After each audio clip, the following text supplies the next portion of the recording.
Salut à tous les amis, j'espère que vous allez tous très très bien. Aujourd'hui, moi ça va juste super bien les gars, je vais super bien, je vais très très très très bien.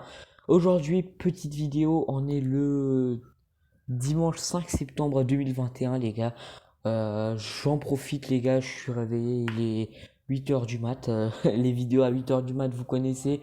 Euh, Petite vidéo les gars pour faire un point sur la situation actuelle du Barça, pas la situation en mode tout ce qui est management, économique, tout ça, parce que ça, je n'ai même pas envie d'en parler, les gars.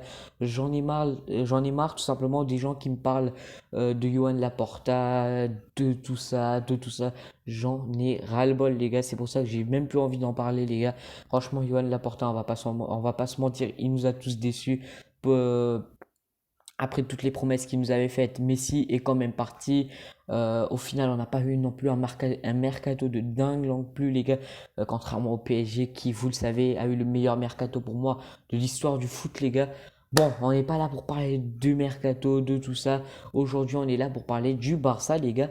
Bon, en 3 matchs, les gars, en ces 3 matchs de Liga, j'avais envie de faire un point sur la situation sportive du Barça. Cette vidéo se divisera en plusieurs parties. Tout d'abord, on parlera tout simplement des attaquants, de l'attaque, du milieu et de la défense. Et pour la fin, on parlera de Koeman, les gars, et aussi un peu de Pjanic et des déclarations qu'il a faites. Alors, vous êtes prêts, les gars? C'est parti, let's go! Premièrement, les gars, on va parler, les gars, de l'attaque du FC Barcelone. J'avais vraiment envie de commencer par cette attaque-là parce que c'est la première saison du sans Messi, de l'après-Messi. C'est la première saison sans Messi que nous allons faire. Et Messi, comme vous savez, attaquant, tout ça. J'avais vraiment envie de parler de l'impact que le départ de Messi a eu au niveau positivement et négativement parce que il y avait un point positif après le départ de Messi, même si en général le départ de Messi ça a été un gros point négatif pour le Barça, hein, franchement on va pas se mentir. Alors premièrement, ben, vous savez, en attaque, on avait jusqu'à maintenant, ben, on avait Depay, Braithwaite, Griezmann, une attaque calamiteuse, je vais pas vous mentir. Pour un club de renommée mondiale comme le FC Barcelone, une attaque avec Braithwaite ou Griezmann, franchement, Griezmann actuellement, je ne le considère même plus, les gars, comme un joueur de renommée mondiale, tellement il m'a déçu, Griezmann, les gars. Depay, vous le savez, les gars, ce joueur-là, il ne cesse d'impressionner. C'est pour moi le seul portier qui a eu pour le Barça et pour l'attaque de ce Barça-là. Avec De Jong, on en reparlera dans la partie milieu de terrain. Alors, tout d'abord, on va parler joueur par joueur. Ben, on va commencer par Depay, les gars. Depay, franchement, qu'est-ce que j'ai de plus à dire sur Depay, les gars? Depay, joueur incroyable. Franchement, la révélation du Barça, le joueur pour moi de ce Barça-là, franchement, incroyable. Le pire, c'est que tu te dis, un joueur comme ça, tu l'as eu pour 0 € et il est plus décisif qu'un joueur comme Griezmann qui nous avait coûté, si je me souviens bien, 130 millions d'euros avec un salaire explosif. Franchement, le salaire d'ailleurs, le plus gros salaire du club après le départ de Messi, alors qu'au final, sportivement, il n'apportait rien Griezmann, franchement. De plus, même économiquement, si on parlerait vite, qui achetait des maillots de Griezmann, franchement, au début, tu as eu la hype comme un joueur comme Griezmann qui vient ensuite, ben, tu te dis franchement il a rien fait au Barça. Du coup, faut quand même que heureusement qu'il est parti. Ça, de toute façon, le départ de Griezmann, tout ça, j'ai préparé une vidéo. Je n'ai pas encore fait le montage, c'est pour ça que je ne l'ai pas encore posté sur la chaîne YouTube. Normalement, elle devrait elle aussi être postée très bientôt sur la chaîne YouTube. Ne vous inquiétez pas. Alors pour moi, ben, Depay, clairement, rien à dire. Clairement, Depay, masterclass sur masterclass, but sur but, geste technique sur geste. Oh, j'arrive même plus à parler. Tellement ce joueur, il m'a ébloui et je pense que c'est tout ce que j'ai à dire sur Depay, les gars. Ensuite, ben, Braithwaite, les gars. Braithwaite, j'ai failli le prendre au sérieux, Braithwaite, hein. Mais en fait, non, il n'est pas sérieux en fait. Braithwaite, les gars, c'est le genre de joueur qui te sort un bon match. Il te sort 5 6 buts en un match. Et ensuite, tu le revois plus pendant 10 années. Tu le revois plus jamais mettre un but ou faire un geste technique. Braithwaite, il m'a complètement déçu. Mais de toute façon, ça m'étonne même pas. Braithwaite, on s'en fout de Braithwaite. Franchement, il est nul. Franchement, j'ai juste ça à dire. Il est nul. Je suis désolé pour le respect du joueur, mais les gars, il est trop nul, Braithwaite. Il nous sort un superbe match face à la Real Sociedad, les gars. Et ensuite, ben, on le retrouve plus le gars. Et ben j'arrive, pardon. Pardon. J'arrive à mon dernier point, les gars, de cette attaque-là. En tout cas, mon dernier point de l'attaque principale sur cette saison-là, qui était sur ces 3 matchs-là, je vais dire. Ben, clairement, Griezmann, les gars, pour moi, ça a été le déchet du Barça. Le plus gros déchet du Barça, pire que Braithwaite, pire que Sergio Roberto. Ça a été Griezmann. Pourquoi? Parce que déjà, le mec, il se paye un salaire de malade mental. En plus de ça, on l'a acheté pour combien? On l'a acheté pour combien de millions, les gars? Alors qu'au final, ben, Griezmann, il n'a rien apporté au club, les gars. Je vais vite fait m'attarder sur Griezmann. Première saison de Griezmann, on se dit, j'ai essayé de trouver une excuse pour son raté de saison en disant, voilà, franchement, Griezmann, il vient d'arriver, il n'est pas habitué à un autre jeu que le jeu de Simeone. Franchement, c'était normal qu'il n'était pas très très performant cette saison. Ok, j'ai trouvé une excuse pour sa première saison. Deuxième saison, on se disait quand même, il devait quand même prouver, mais j'ai quand même trouvé une excuse en mode, voilà, le mec, il n'était pas intégré, vous savez, il n'avait pas sa place à cause du système avec Messi, tout ça, il n'était pas à sa bonne place, du coup, je me suis dit, à cause de ça, cette saison, j'ai essayé de trouver une excuse, j'en ai pas trouvé parce qu'il n'y en avait aucune. Après le départ de Messi, il était bien dans sa place, les gars. Il n'avait aucune excuse en mode adaptation, tout ça. Clairement, cette saison, il devait juste prouver. Pression, les gars, un joueur de renommée mondiale comme Griezmann doit savoir gérer la pression. Malheureusement, ben, clairement qu'il a rien fait, les gars. Griezmann, il a été pour moi super décevant. Le plus gros déchet de ce Barça-là, ça a été Griezmann, fantomatique sur tous les matchs. Et alors là, j'insiste, les gars, sur tous les matchs, Griezmann a été clairement fantomatique. C'est-à-dire que je sais même pas si je l'ai bien vu sur le terrain ou pas. Il m'a complètement déçu, Griezmann. Une grosse déception du Barça et de cette attaque du Barça. Après, je reste optimiste, les gars, sur cette attaque du Barça-là, parce que je me dis qu'il y a encore Ansu Fati, Ousmane Dembélé et Agüero qui ne sont pas encore revenus. Du coup, quand même, imaginez cette attaque avec Depay, Agüero, Fati ou Depay, Agüero, Dembélé, ou je sais pas comme ça, on verra ce que Koeman fera. Franchement, je m'imagine même pas quel monstre ça va être cette attaque du Barça. Ça sera pas à l'époque avec Ronaldinho, Messi, tout ça, mais ça sera quand même des gros joueurs qui vont jouer et j'ai hâte du retour surtout de Ansu Fati, les gars. Je peux plus attendre, les gars, mais bon. On verra quand il retourne, quand il reviendra et quand il rejouera, les gars, ça va être juste incroyable. Maintenant, on va parler du milieu de terrain. Franchement, le milieu de terrain, les gars, du Barça, personnellement, moi, il m'a un peu déçu quand même, les gars. Franchement, j'ai quand même été un peu déçu, surtout après le match face à l'Athletic Bilbao, où tu vois un Busquets vraiment une superbe difficulté face au bloc de l'Athletic Bilbao. Tu regardes le milieu du Barça qui est en difficulté, qui n'arrive pas à récupérer la balle au milieu de terrain de l'Athletic Bilbao. Franchement, le milieu de terrain va clairement porté par un De Jong, mais De Jong a rien à dire, les gars. De Jong, c'est le meilleur pour moi joueur avec deux pailles de ce Barça-là. Busquets m'a déçu quand même sur son match face à l'Athletic Bilbao, les gars, parce qu'il n'arrivait pas à récupérer la balle au milieu de l'Athletic Bilbao. Ça m'a un peu déçu quand même, les gars. Et on va parler de Pedri. Pedri, les gars, pour moi, si vous êtes humain, franchement, comprenez-le. Le mec, toute une saison, il joue 70 matchs avec tout ce qui est Euro, Jeux Olympiques, la saison avec le Barça. Il joue 70 matchs en tout, voire plus. Et le mec, encore, il doit rejouer directement. Le gars, il a eu à peine quelques jours de vacances et il revient et il est titularisé. Pour moi, les gars, à un moment, faut être humain et il faut laisser du temps de repos à Pedri. Là, ben, cette trêve internationale, d'ailleurs, elle va lui faire extrêmement de bien parce que ben, là, clairement, avec cette trêve internationale, les gars, il a été éliminé. C'est-à-dire, il était super loin du foot.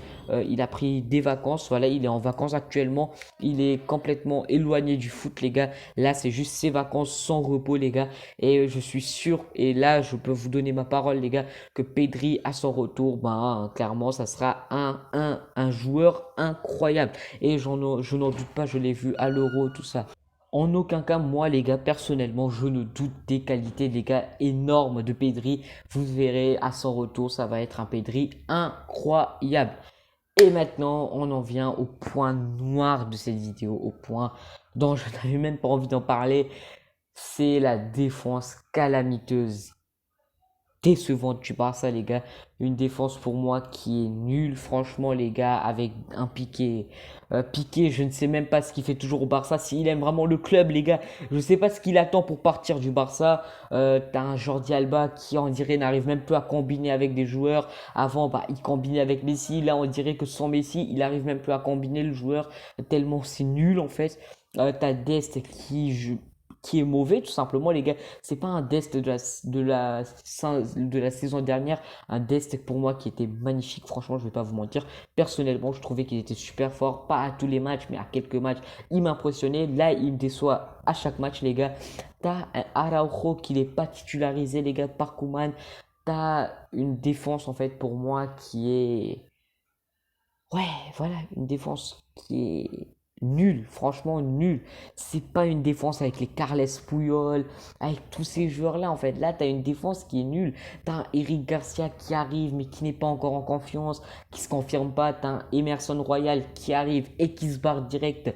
T'as Mingueza. Franchement, si je devais vraiment donner un avis global en tant que supporter du Barça, je trouve que notre défense est nulle, les gars. Alors là, beaucoup de supporters hypocrites essayeront de se rassurer en disant non, non, nous on est le Barça, notre défense elle peut pas être nulle, tout ça. Franchement, même quand t'es le Barça, franchement, faut l'admettre, notre défense elle est nulle à chier, les gars. Franchement, clairement, notre défense elle est à chier, les gars.